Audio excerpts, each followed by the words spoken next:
All right, Ray. So you've experienced a lot in the auto industry for 43 years, I believe. That's a long time. Yes, just 43 years in the car business. Yes. Yeah, I mean it's just Yeah. just a little bit, right? So Yeah. you've seen the good, the bad, and the ugly as the industry has gone through so much change. However, arguably electrification is the most significant disruption to the industry since cars replaced the horse and buggy. Would you agree? Well, I'd be a fool to disagree. I can't think of anything that uh, has come across that will radically change the way we conceive of vehicles moving forward, other than autonomous vehicles. We're not talking about those today. Yeah, I think that's a bit further down the road, further than Yes. some might like to believe. Well, Ray, today I really want to tease the truth out of you. What do you really think about EVs? Do you think that EVs are the future? Is it going to come as quickly as many would hope? Or is this going to be like a bumpy road ahead? What do you think, Ray? Do I think it's the future? Well, I think some type of alternative fuel vehicle is the future, whether it be EV or hydrogen or God knows what they'll think of next. I don't know. Um, do I think it'll happen quickly? I think that there is already a demand for EVs.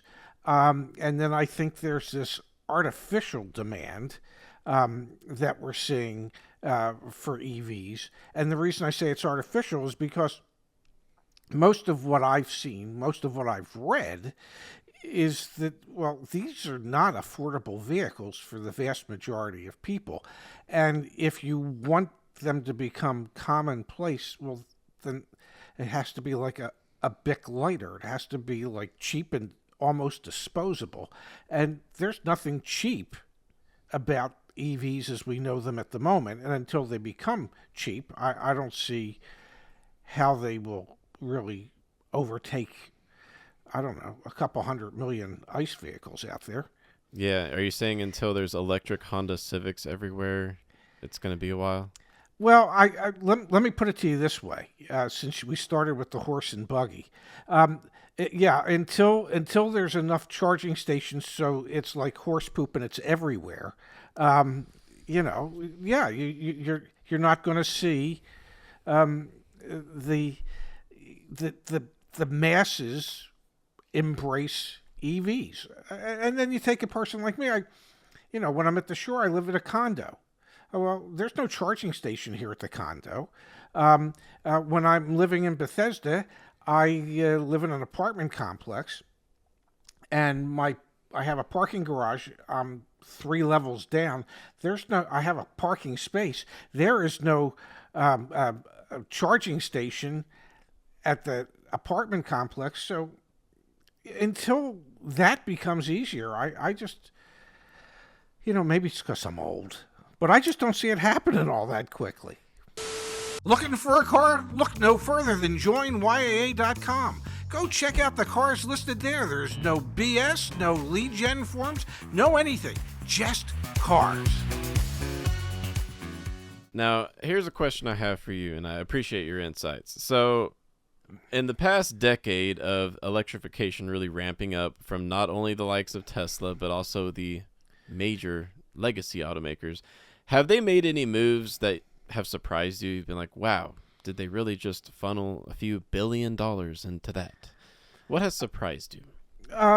Well, the fact that Tesla caught on as much as it has really surprised me. I thought that was a startup. It was a dream. It was, but really, the first few years it was kind of slow, but the last 4 or 5 years, the brand has really kind of sort of taken off.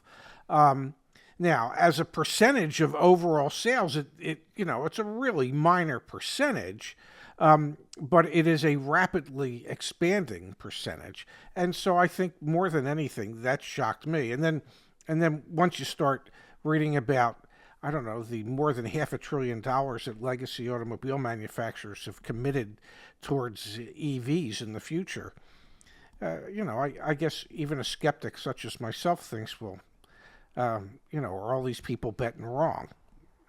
And Ray, have you test driven one yet? Because I believe you hadn't. not? I'm on a Well, mission. I'm on a mission to get you into an EV. I drove a Mini all electric. Not this last time I was at the dealership, but the time before that, and yeah, I took it on a rather extensive test drive, maybe a mile and a half. Did it ride like a golf cart? I felt like it, with the regenerative braking and stuff. Yeah, it feels like a golf cart. It was quick. It was quiet. Is it me? I don't know. I'm not convinced, but that's just me. What would it take to convince you? A charging station right next to where I park my car. Okay. Yeah. I don't want to have to look for one, and I don't do a lot of driving. I do about 6,000 miles a year. My commutes, when I do commute, are from the Atlantic City area to Bethesda, and from Bethesda to the Atlantic City area. That's about 185 mile trip. So I could make it all on one charge. But once I get to either one of those locations, I have no idea where I'd be charging, so I could do it again sometime soon. So it sounds like for you, Ray, plug and charge, where you just pull into a charging station that would, ideally in the future be easy to find. Just pull in, plug it in, leave in 20 minutes. Would that be enough to convince you that the EV lifestyle is worth the hassle of finding a charging station? No, because it shouldn't take 20 minutes to fill up my car. Okay. It takes 5 minutes to fill up my car at a gas station. What if it took 20 minutes but saved you about $50? What is your time worth, Ray? More than $50. Okay. Yeah. Yeah, I mean, why do I want to sit around watching my car charge? I mean, and I get that there's lots of people that are willing to do that. I'm just not one of those lots of people. I'm 71. I don't have an extra 15 minutes to piss away waiting for my car to charge. I could drop dead between the time I plug that son of a gun in and the time it's fully charged. Oh, no. Yeah, I mean, it could happen. It could, or I could get hit by a beer truck, one of the two.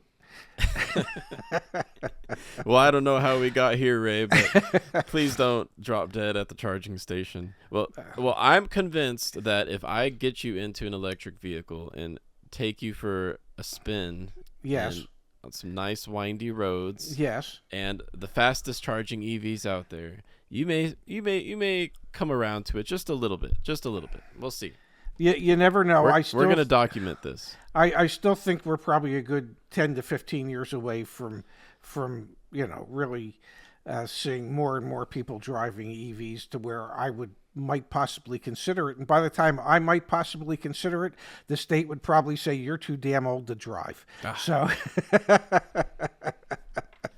Well, thank you so much, Ray. It's been great talking to you. Thank you, Justin. I appreciate it.